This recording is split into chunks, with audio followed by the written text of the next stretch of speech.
The Scandal Fan Podcast starts now. Scandal. We do not give up. It is my name on. So today I'm going to be recording the Scandal Podcast Scandal Rewind series. And the episode that I'm going to be discussing today is actually Dirty Little Secrets. And we were going to have a Google Hangout, but there was a few technical glitches and that didn't happen. So I am bringing it to you anyway because you know what? Just gotta do it. So yeah, this episode we did a flashback to the prior episode Sweet Baby, which you can see in the show notes because I have linked that to this episode as well, so you can watch it in a series. And so Chief Justice Patrick Keating is supposed to be confirmed for the Supreme Court Justice this episode, and Sharon Marquette is the other I guess you want to call it a case for this episode. So she's the other case for this episode, and they talk a lot about, well, we've talked a lot about on the podcast, the parallels of the cases to Olivia's life and how they do that, and it turns out pretty good. So during this episode, we flash back to Sweet Baby where Amanda Tanner is accusing the president of having an affair with her, and Olivia went through all of that with that episode not believing her and kind of destroying her and taking her down, so to say. So this episode, what actually happens is she's believing, well, at the end of last episode, she believed that Amanda Tanner had the affair with the president because of him calling her Sweet Baby, which is so aptly named because that's the name of the episode. And during this episode, she's trying to convince Amanda Tanner to allow her to represent her because she knows that some mess is going to come down the pike and Amanda's going to have to answer for it, and people are going to make her look like a little Monica Lewinsky-ish. So she has put Quinn on the case, and Quinn is responsible for taking care of Amanda Tanner and keeping Olivia updated with whatever's going to happen with her. So being that she has placed her flag in the sands, Cy has gotten a little bit perturbed because Fitz won't talk about the fact that he's going to, he's in love with Olivia and all this good stuff. So finally he takes a stand and bars Olivia from coming to the White House with her pass or whatever. And it opens up kind of where Billy Chambers gives Olivia a walk-on pass because Cy has denied her access to the White House. But David is is really crazy in this episode. He is trying to get this DC madam, and Olivia is not having it.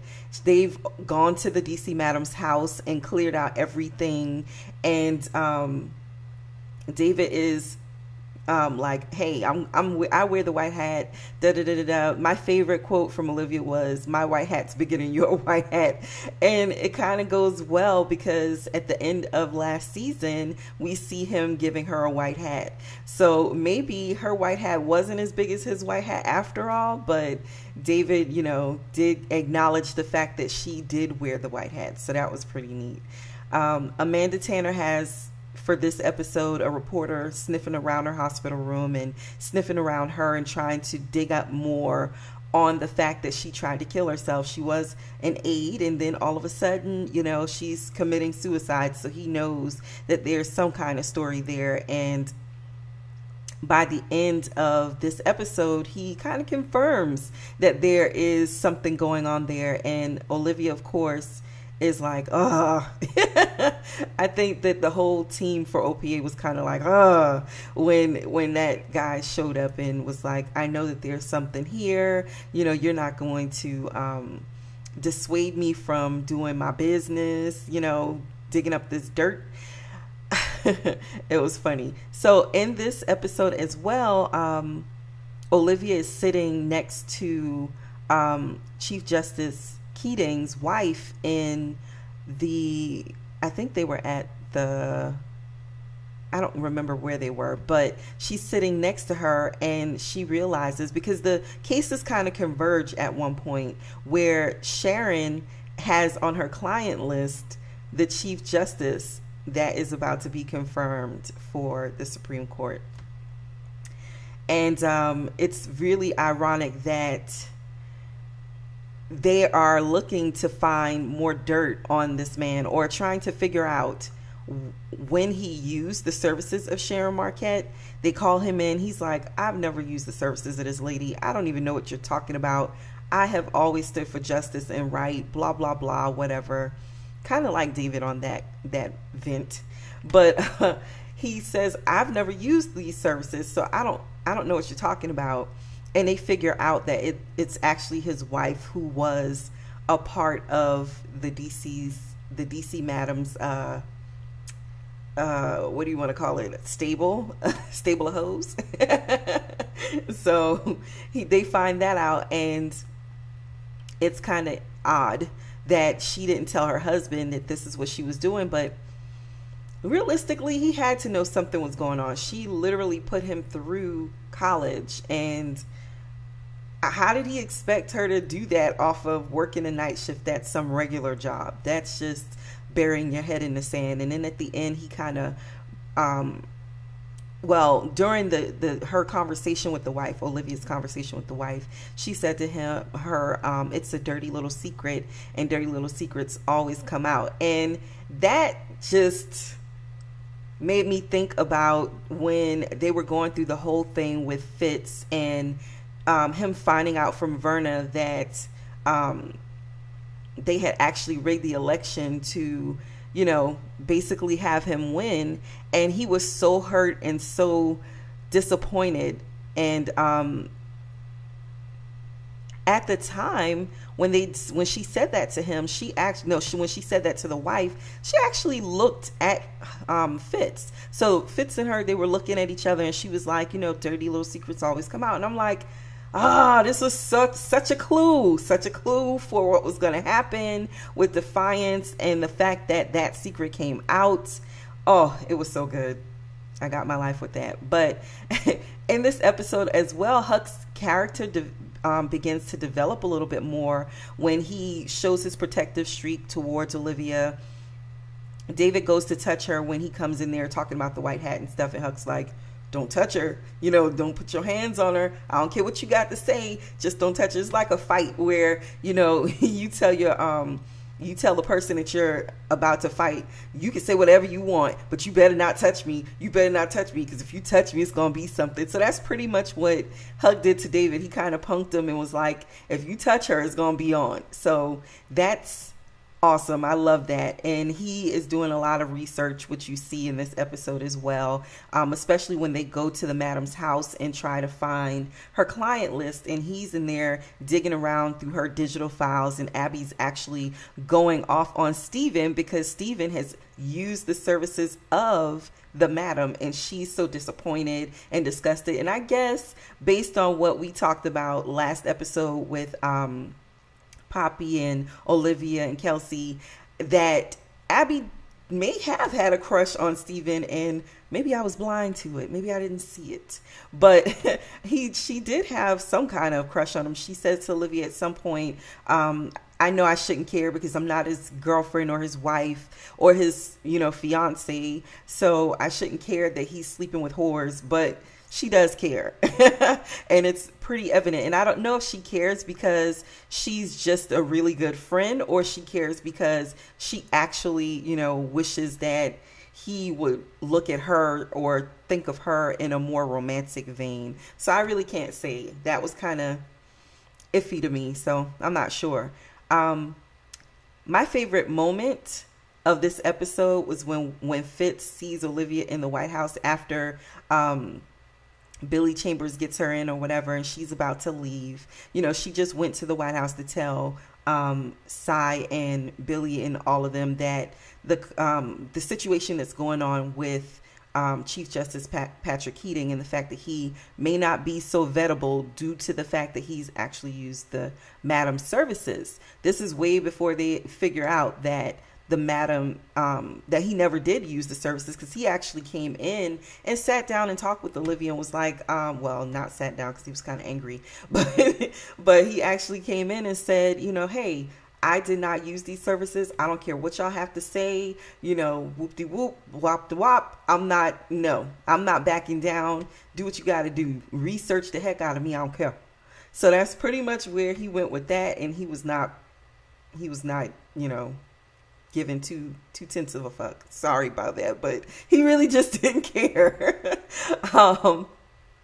So my favorite moment was when Fitz actually saw her in the White House and he sent the aide over, and she's like, Olivia's like, yeah, he might want to see me, but I don't care. I'm out. I got things to do. My life is busy.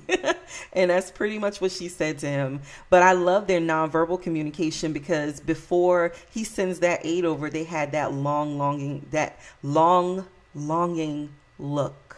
And it was everything. Like, you just, whew.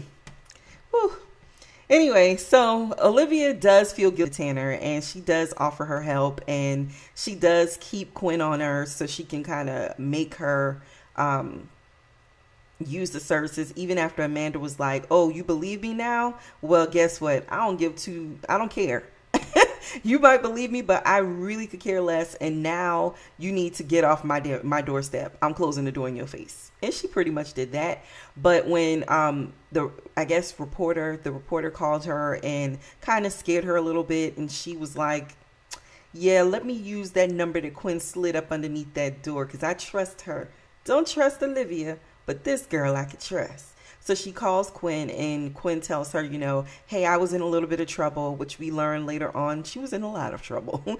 But she says, hey, I was in a little bit of trouble. And if I needed somebody to help me, I would turn to somebody like Olivia Pope, because I would want somebody on my side. And so Amanda does agree to go in and, sit down with OPA and stuff. So, yeah, that was that part. So when Olivia gets Chief Justice Keating and his wife together, and they start talking about the fact that basically his life is built on a lie, because Keating's wife is like, I love him, but I can't tell him that his life is built on a lie. And Olivia's like, well, if you love him, you got to tell him, because if he finds out, it'll break his heart. And that was pretty good. Fitz went up to her and was like, do you think they'll get past this? And you can, and it started there with the paralleling more of watching somebody else speak out their relationship, which was awesome. Like, that really started in that episode, and I had never seen that before when I watched these episodes initially, that, he was like, will they get past this? And she says, I don't know that they can. And he says to her, I think love allows for forgiveness, don't you? Favorite quote of the entire episode. I think love allows for forgiveness, don't you? Yes, love does allow for forgiveness, but sometimes there are things that you just can't forgive, especially if it cost you either your dream or something that you've been working for your entire life. Like, can you imagine working for something for your entire life, and then somebody does something that's not even your fault? Like, you didn't even do it, but it's somebody else that does it, and it just totally takes everything you've worked for and flushes it down the toilet. I would die. Like, it would just really take me somewhere with that. I would not. Yeah, it wouldn't be a pretty situation for me. Like, that person wouldn't have a good situation either. Yeah, I would make sure of it. That's how I do. So anyway, they try to figure out a way to get this madam out of jail. Because the madam is like a grandma, but she is fierce. She is a true businesswoman. She's like, I am not giving up my client list. I don't care what you got to do, boo-boo, but you need to work your little Olivia magic. That little OPA thing need to work out. Because she even asked Olivia, why did you leave the White House? Like, what would make you do that? What is the point? Like, the madam is very savvy. I like that about her. Like she pays attention. She observes. I guess you have to be in that business for that long. But she says to Olivia, what would make you, decide to leave the White House? I mean, that's got to be one of the most plum jobs. Like, what makes you do that? And Olivia never responds. It kind of sets everybody on edge, like make you think, she really shouldn't have left the White House. So there has to be something, some reason, especially from the outside looking in. If you aren't a viewer, clearly, and you're in the life of, Pope and you're in the life of these characters, and you're like, well, what made Olivia want to leave the White House? What was the reason there? I'm sure Quinn, because we talked about last episode how Quinn is like the fresh face and she brings a new perspective to the episodes because we're kind of like watching through her eyes in a way. So I'm quite sure that Quinn is like, well, yeah, why did Olivia leave the White House? Nobody knows yet that she had that affair with Fitz, or she's having an affair with Fitz. And, they don't figure that out for a while. So none of Pope and Associates OPA knows about the whole situation. And that's pretty neat. But what ends up happening to resolve the whole case is that Olivia and the whole team, they call in that list of influencers that the madam has, that Sharon Marquette has, and the who's who of DC elite. Harrison goes out and uses the code words to get these people back to the office. And they get there and there's this one guy who wants to, show his butt like, I don't even know why I'm here. And the madam comes in and shuts it all down. She's like, you know why you're here? Because you like to go around the world, sometimes twice. And the guys there, they know what these codes mean. So he just sits down in shame. Have a seat. Have a few. So that was hilarious. And then she uses the leverage of these men to go ahead and push forward Judge Keating's confirmation without issue, and then also to shut them down on bothering her client about the client list, and to shut down the whole set of charges against her for being a madam. And at the end of the episode, she says to David, my white hat's bigger than yours. No, she doesn't say it then, I don't think. She said something about, unless you really wanted, she's like, you wear the white hat and that's all good. Unless you really wanted to like get your name in lights, like put your name out there. And if that was the case, no, boo-boo, you're not making it off my client's back. And David is sitting there like, yeah, you thwarted me yet again. And it seems like David is kind of like her arch nemesis in a way, but he turns out not to be. Like, they turn out really to be friends. She always considered him that, I think, but I do also think that she kind of was feeling him out to see if he really was a good guy or if he was just pretending to be a good guy. And, she doesn't stand for, pretenders or fakers or whatever. So at one point, I like the fact that Fitz talked to Cyrus and called him the King of Mean. And they talked about the situation between him and Liv, because Cy is kind of fed up. He's kind of over it. He tells Fitz at one point, hey, Fitz says, you work for me. He's like, actually, you work for me because I'm a part of the American people, dude, and we elected you. So, well, they didn't really elect him, but still, he says, I'm a part of the American people. We elected you. You have to answer to me. So I do want to know what's going on between you and Olivia. And he broke down eventually and told him, he's like, I'm in love with her and she won't even talk to me. And it sounds so sad. It's just like a man in love with a woman and she's pissed off with his foolishness, especially since he stuck his penis in another woman. Yeah, women don't tend to like that, fellas. We just don't have a good, no, not really. No, not at all. So yeah, Gideon, like I said at the end of this episode, Oh, and Gideon is the reporter, in case I didn't say that. He eventually goes to the office and finds out, that there is some kind of story there with Amanda Tanner, and it is very awesome to find out that, he's pretty much not going to allow Pope and Associates to, fool him into thinking that there's not a story where he knows there is. So he uses his little journalistic instinct and goes over there at a very opportune time. So that worked out pretty well for him. So I thought that this episode was pretty interesting. I was very excited to go back and rewatch how Pope and Associates worked, and to see that there was a lot of parallel in these episodes that we didn't necessarily see with when we look back at it. The cases were compelling. I think if Cyrus was able to have a more active role in this episode, aside from just being questioning, because Cyrus is one of my favorite characters. If he had a more active role in this episode, it would have been a little bit better. The 3 highlights that stood out for me in this episode was really the parallels with the relationship between Fitz and Olivia, and the relationship between Judge Keating and his wife.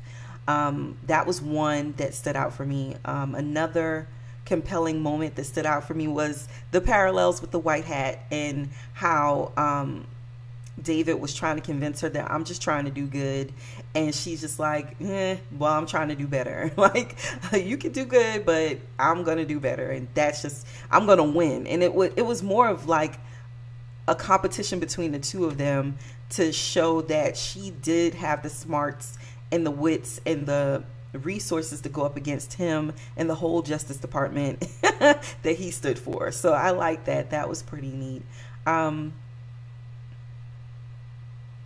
The plot of Scandal keeps me coming back for more, because I like the fast pace of it and the opportunities for new and compelling TV. And there is not a lot of new and compelling TV on air, and I think that Shonda Rhimes has really hit on something with Scandal, which clearly she has, because we all love it, all of us gladiators and scandalistas, and any version of that. The best 2 quotes, I think I gave you all the best 2 quotes this episode, and based on this episode, you already know my predictions for the next episode and the election and all the good stuff that goes along with it. I did want to expound on the fact that the panelists that I had on last episode did say that they would love to see Melly run up against Fitz, and I have to say that would be a really, really interesting storyline if that happened, because who knows what's going to happen. We saw that she put her hand on Fitz and kind of forgave him that way, but she's never really had a real active role in the political arena, and she clearly wants to have that, and he's not going to give it to her. So maybe she will run up against Fitz, and it will be something that's really, really good. Maybe he could put her on as his VP for the ticket. Grant and Grant. I like it. So yeah, that is this episode of the Scandal podcast. We still have a giveaway from Olivia Linden for her book Jaded Hearts. You can enter to win one of those books. There are only 5 that we're giving away, by going to iTunes and rating the podcast on iTunes. And until next time, you all stay sophisticated. I'm Jaha Knight. You can find me at jahaknight.com always. Bye.